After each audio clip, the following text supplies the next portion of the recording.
Grande Caio Costa, um dos nossos primeiros episódios do Diário de um Banker. Eu sou o José Securato e é um prazer estar aqui com você. Me fala assim, em um minuto, quem é você? Como é que foi a sua jornada na sua carreira?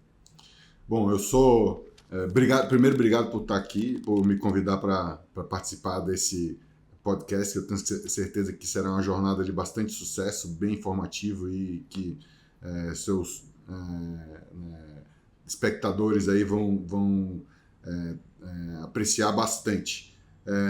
Em um minuto, eu sou baiano, venho de uma família que não tem nenhuma relação com o mercado de capitais, resolvi seguir esse caminho, né, ao longo da minha faculdade.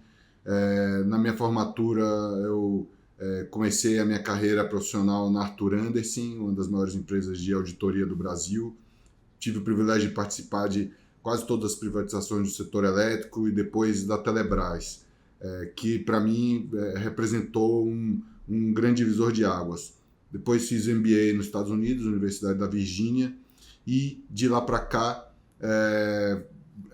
passei 20 e poucos anos em investment banking e mais recentemente mudei para o buy side. Agora eu sou gestor de fundos de investimento já certificado pela Ambima e aprovado pela CVM. Opa! Dia 2 de janeiro de 2025. Boa.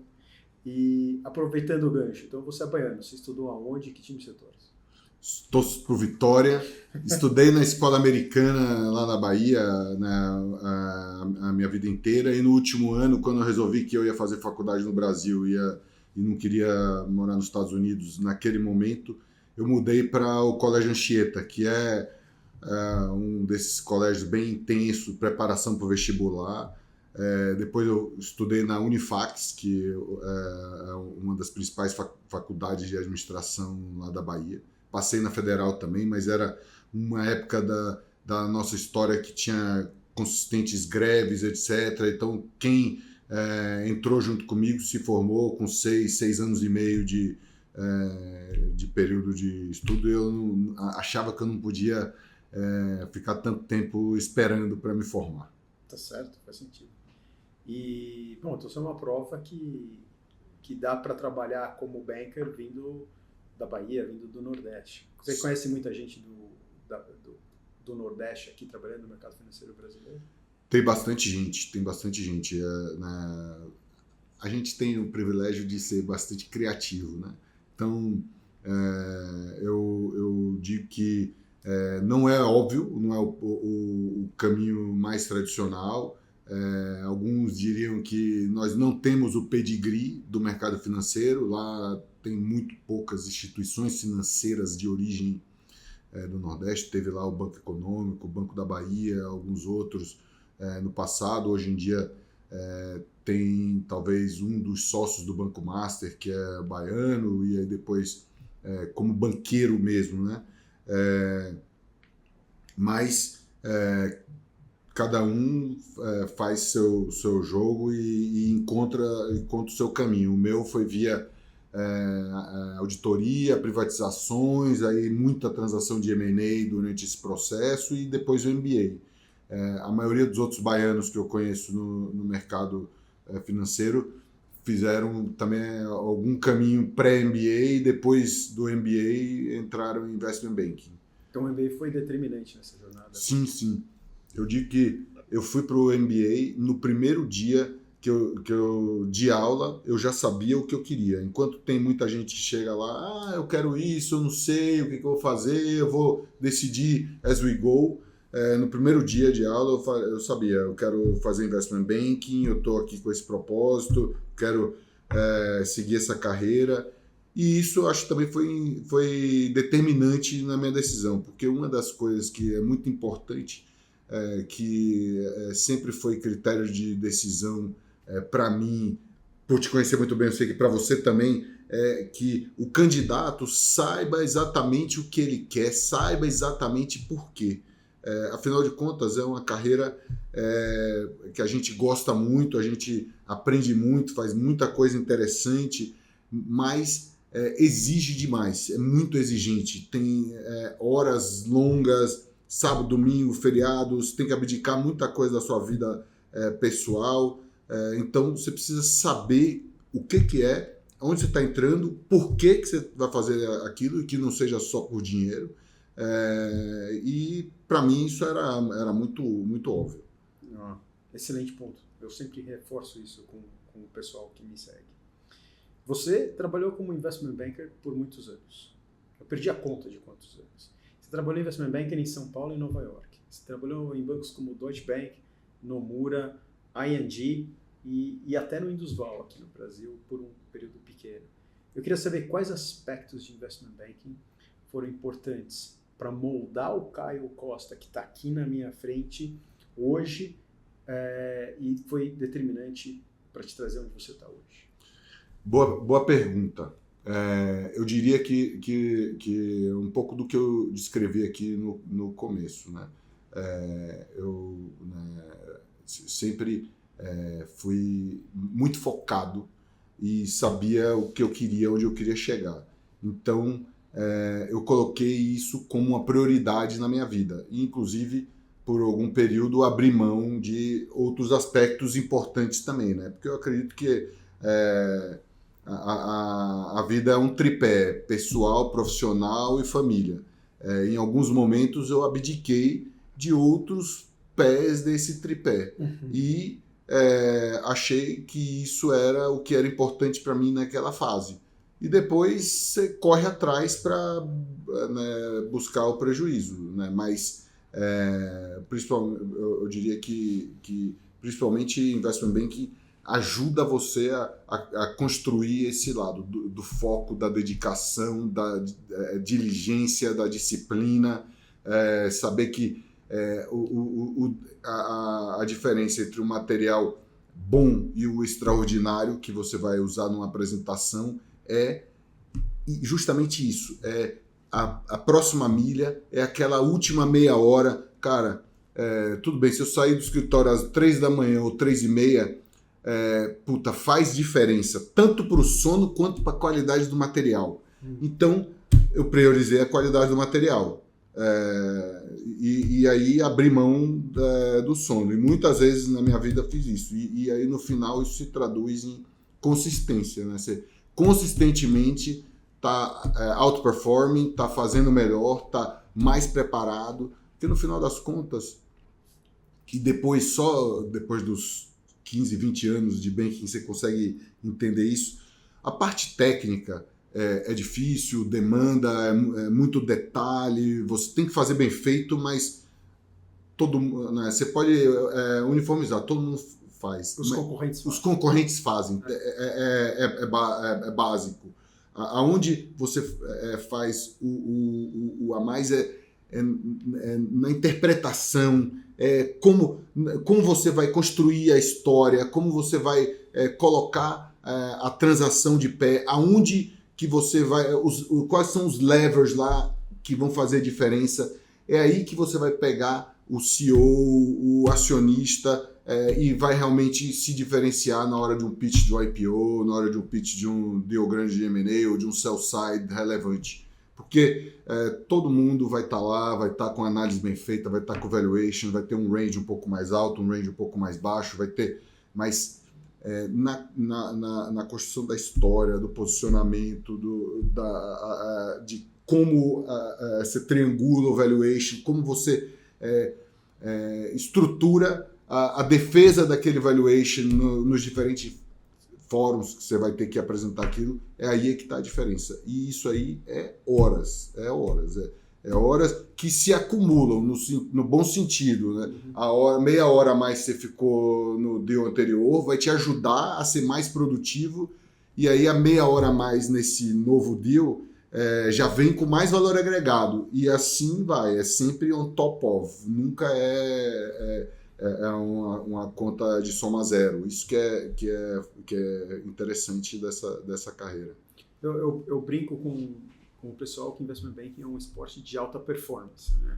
Então não tem bobo trabalhando em investment banking. Todo mundo é extremamente competente, é lutador, sabe o que está fazendo, e para você se diferenciar realmente vai ser nos detalhes. Eu ia falar isso, né, que eu gosto muito de esporte.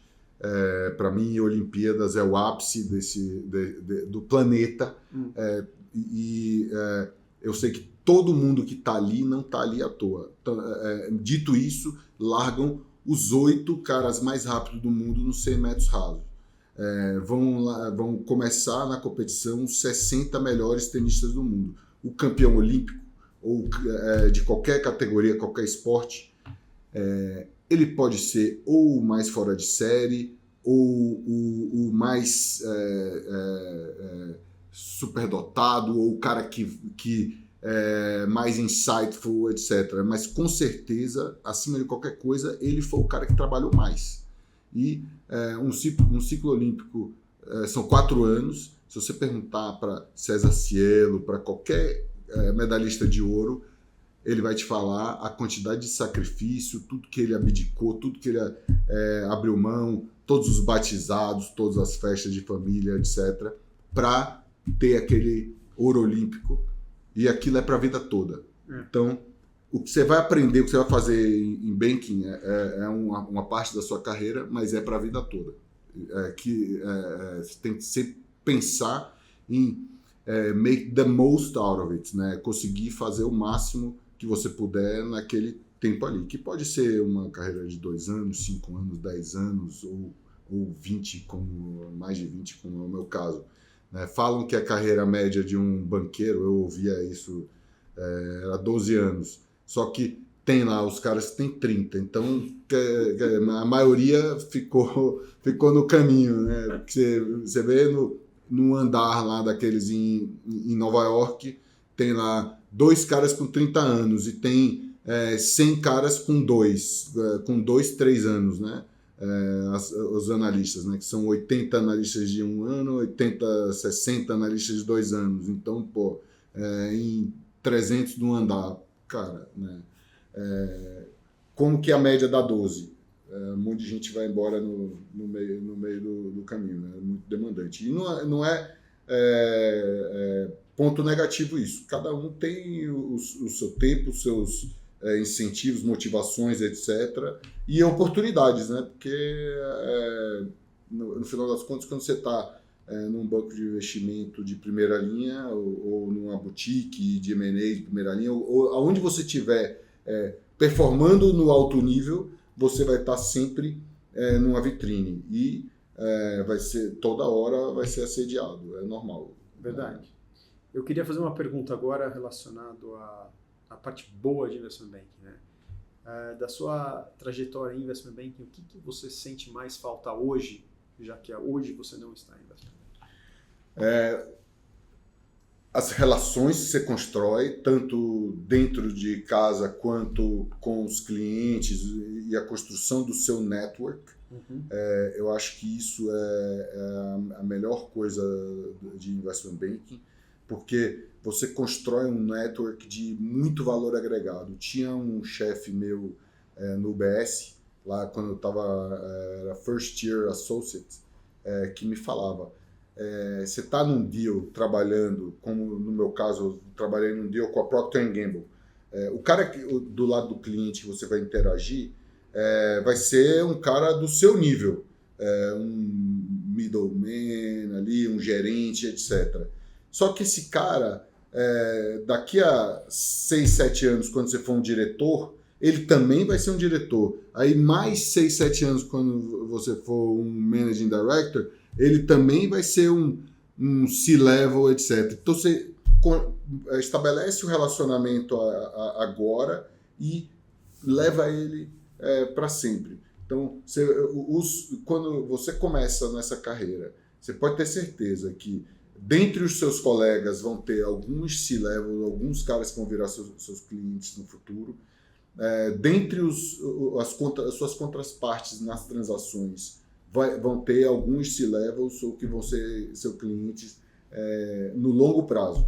E aí é que tá. Eu vejo, por exemplo, bankers aí de bastante sucesso, de renome, não vou mencionar nomes aqui, mas eu encontro no clube e estão hoje me cobrindo como banqueiro me levando ideia de transação, etc., ou me assessorando, e em algum momento trabalharam para mim, ou foram meus chefes, etc., e aí essas relações ficam. Para mim, isso é a coisa mais interessante, que em banking, eu acho que mais do que qualquer outra carreira, ou mais do que eu estou exercendo hoje, tem essa oportunidade de construção de relacionamento, network. E depois a construção do meu work ethics, né? A minha ética de trabalho, né? De trabalhar duro, longas horas, disciplina, etc., que a carreira exige e que, para mim, é condição básica para qualquer profissional. Não importa o que você vai fazer. Se você quiser ser um médico de sucesso, a maioria dos médicos que eu conheço começaram como médico e viraram banker. Eu não conheço ainda nenhum banker que virou médico, mas se você um dia quiser ser médico, virar... A ética profissional que você aprende nessa carreira vai ser útil para você naquilo ali. Legal, legal. E me fala uma coisa que você não sente falta dos seus tempos de investment banker. Eu também não sinto falta dessas longas horas. Aquele negócio de virar à noite, ficar lá, e aí no dia seguinte, 7 horas da noite, você ir para casa depois de uma noite virada, cheirando sovaco, Deus me livre, dói fisicamente, né? Isso aí, graças a Deus, passou, ficou foi bom, me ajudou a construir quem eu sou hoje, mas... Boa, muito boa. Em alguns segundos, a gente vai falar um pouco sobre carreira. Se esse é um assunto que te interessa e você ainda não decidiu o que você quer fazer no mercado financeiro, leia De Cabeça no Mercado Financeiro, 6 passos para se tornar um banker. São 2 metades. A primeira vai te ajudar a escolher a sua carreira, passar nos processos seletivos. A segunda metade vai te ajudar a entender cada uma das diferentes opções de carreiras no mercado financeiro. Vale a pena você consultar. Esse livro vai te ajudar bastante.